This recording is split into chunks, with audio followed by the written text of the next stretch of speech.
Заасан байцгаана уу. За хеликобактерийн талаар бид нар зөвлөгөө оруулсан. За тэрний дагуу үргэлжлүүлээд бас зөвлөгөө авъя гэдээ олон хүмүүс комент бичсэн байгаа учраас бас энэ дээр дараагийнхаа нэг богинохон гэхдээ зөвлөгөө хүргэе гэж бодож байна. За би хотоодод урандуулахгүйгээр зөвхөн ганцхан цуснд ч юм уу өтгөнд хеликобактер илэрхээр нь шууд бити яаран им угаараа гэдэг өмнөх хүчлэгээрээ зөвлөсөн тийм ээ. За тэрний үндслийг бол олон баримтаар за янз бүрийн өнцгөөс нь бол тайлбарласан. За тэндээс та авах гэхийн ухаанаар аваад тийм ээ зарим нь бол өөртөө хэрэгтэй санааг нь авах байхаа гэж бодож байна. За ер нь бол гол нь хэрвээ танд хеликобактер илэрсэн бол бити яар. Яах ёстой вэ гэхээр та хотоодод урандуул тийм ээ.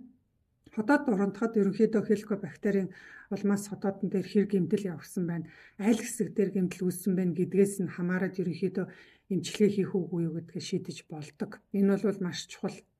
Тэгэхээр зүгээр ерөнхий та өөрөө өмнө нь хотоодод урандуулчихсан байгаа тохиолдолд би танд одоо хинт өгье те.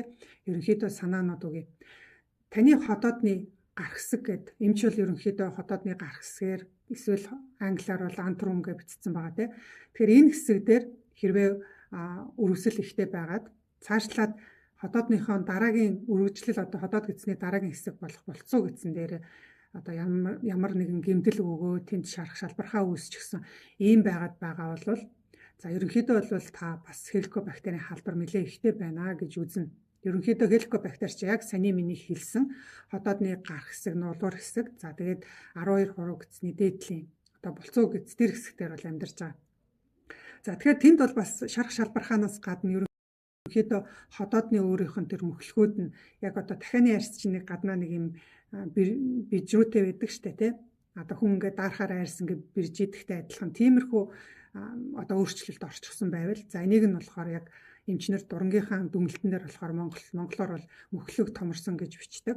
За одоо англиар болохоор hyperplasia гэждэг.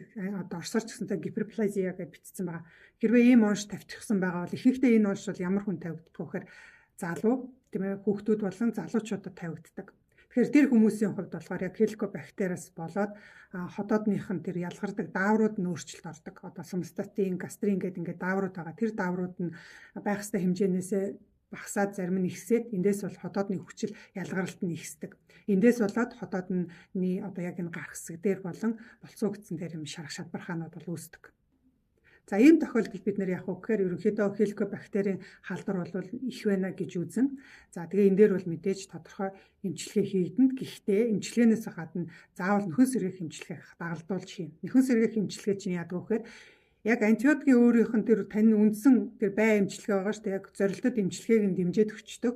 Тэгээд эмийнх нь тэр гаж нөлөө гэж байгаа. Таны биед үүсгэж байгаа тэр гаж нөлөө гэдэг нь болохоор багасгаж өгдөг ийм сайн талтай. За манад бол ийм нөхөн сэргээх эмчилгээнд орсон хүмүүс бол маш сайн үр дүн гардаг. Одоо антибиотикийн төсвөржил болцсон. Антибиотик уугаад бактери нь буухгүй одоо норм тийм ээ өөрөөр хэлбэл лавлах хэмжээ нь 50 дотор байх ёстой хүнийх бүр 200 300 гарсан. Им уугаад 2 3 курс уугаад нэмэр болох байгаа ийм хүмүүстэр бол нөхөн сэргээх эмчилгээ хийхэд бол хэвийн утга руугаа ороод ирдэг. Тэгэхээр энэ дээр бол заавал нөхөн сэргээх эмчилгээг бол бид нэр зөвлөдөг.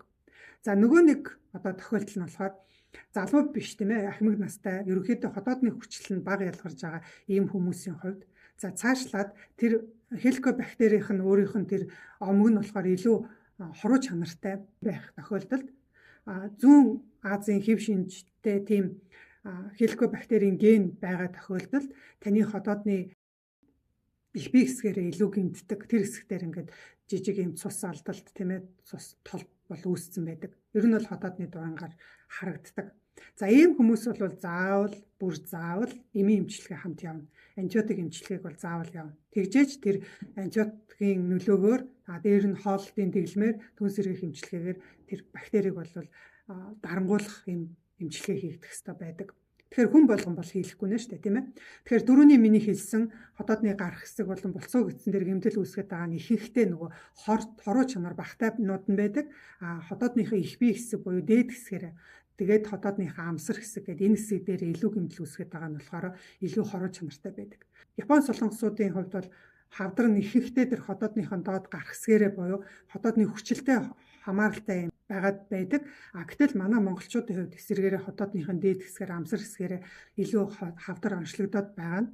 нөгөө бас тэр генээсээ хамаарахаас гадна бидний өөрсдийнх нь амьдралын хэв маягаас маш их хамаарч байгаамаа. Тухайлх юм бол бид нар хоолыг их орой идэж байна. Тэгээ хоол идчихээд шингээгүй хотод хоосроогүй байх үед нь хөвтгөр хүчил ялгарчихсан хүчилтэй холилдсон хоолыг бид нэр уг нь бол хотоодны доод хэсгээр л байх ёстой байтал хөвтчингүүд нөгөө хотоодныхаа дээд хэсэг буюу хотоодныхаа амсар их бие ёроол хэсэг дээр очиж байгаа. Гэтэл хотоод ч өөрийгөө хамгаалахдаа хамгийн зузаан тэр хамгаалалтын хэсэг нь хотоодныхон доод хэсгээрээ дээд хэсэгт тусмаа бол илүү нэмгэрчдэг хамгаалалт илүү муу байдаг гэсэн. Тэгэхээр тэр хэсэг дээр ер нь бол хоол хүрнэ гэж тооцоогүйгээр бидний биеийг зохион байгуулсан. Гэтэл бид нар хоол идчихэд хөвтчингүүд нөгөө гарах хэсэг буюу тэр хамгаалалт сайтай хэсэг дээр байх ёстой хоол чинь хамгаалалт муутай хэсэг дээр очихороо тэр хэсгийг гэмтээгээд илүү тэр тэндээ бол одоо асуудлыг тариад байгаа.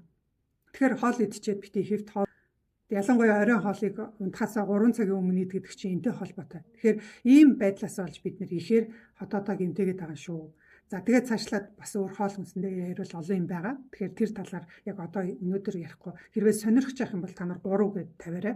Олон хүн сонирхож явах юм бол би дараагийнхаа бичлэг дээр энэ хоолтой холбоотой талаар нь хеликобактерийг ярих гэж бодож байна. За ингээд хотоод гидсэн эмгүү ангаад сураарай. За тэгээд хэлэхэд манай дээр болохоор яг ийм одоо хеликобактертэй, хеликобактерийн альж төрөлтэй байх үед хийдэг нөхөн сэргийг хэмжлэгээ байгаа сонирхож авах юм бол энд харагдаж байгаа утсаар холбогдоод манай дээр нөхөн сэргийг хэмжлэгээнд орж болно. Гэхдээ манай дээр эмээр эмчлэхгүй бид нэр эмч биш, эмнэлэг биш. Тийм учраас танд дандаа байгалийн гаралтай таны энэ хотоодонд үүссэн асуудлыг хэвийн байл болгоход хотоодыг өөрийг нь хамгаалахад туслах ийм эмчилгээ хийдэг юм байгаа шүү. За ингээд удахгүй дараагийн бичлэгээр уулзцгаая. Хотоод гисэн эмгүү ангаад сурцгаая.